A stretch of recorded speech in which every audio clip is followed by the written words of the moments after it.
नमस्कार, मैं हूं आपके साथ रोहन। श्रीलंका की हालत बद से बदतर होती जा रही है। श्रीलंका अपने इतिहास के सबसे बुरे दौर से गुजर रहा है। लगातार जनता उग्र होती जा रही है। इस बीच कार्यवाहक राष्ट्रपति बना दिए गए हैं विक्रमसिंघे, लेकिन श्रीलंका की हालत सुधर जाएगी इस पर निश्चित तौर पर सवालिया निशान हैं। जिस तरीके से जनता ने पहले राष्ट्रपति भवन पर कब्जा किया, उसके बाद प्राइम मिनिस्टर हाउस पहुंच गए और वहां पर बवाल किया, उससे यही लग रहा है कि श्रीलंका अब आर्थिक स्थिति में लगातार बहुत बुरे दौर से गुजरता जा रहा है। और ये सब अगर किसी की वजह से हो रहा है तो उसके पीछे केवल और केवल हाथ है चीन का।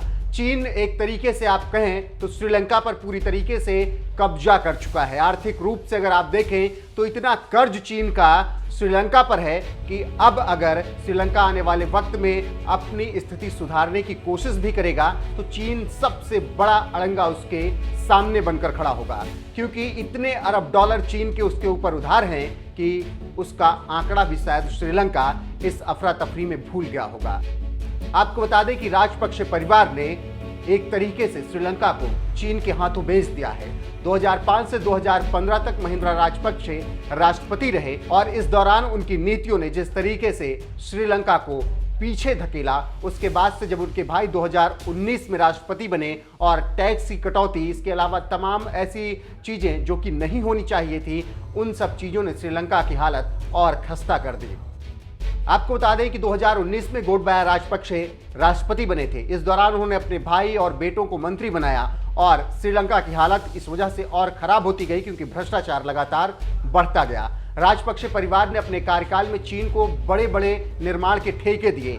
चीन ने मौका तलाश कर बड़ी ब्याज दरों पर श्रीलंका को कर्ज दिया। राजपक्षे परिवार के गृह जिले हम्बनटोटा में बड़े पैमाने पर बेफजूल के निर्माण के काम कराए गए। 1.4 बिलियन डॉलर की लागत से बना हम्बनटोटा बंदरगाह चीन ने 2017 में ही 99 साल के लीज पर ले लिया। ये बातें बाद में पता लगी थी।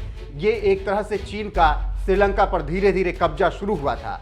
दूसरी तरफ चीन जो कर्ज लंका को देता था, उसकी शर्त पहले यही होती थी कि इसे दुनिया के सामने वो ना बताए। 2014 से ही चीन श्रीलंका में घुसपैठ शुरू कर चुका था, जब उसकी 2 पनडुब्बियां कोलंबो में देखी गई थी, जिसकी परमिशन श्रीलंका सरकार ने नहीं दी थी।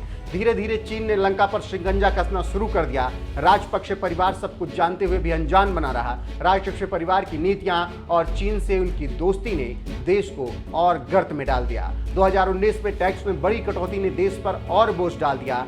चीन का कर्ज बढ़ता गया।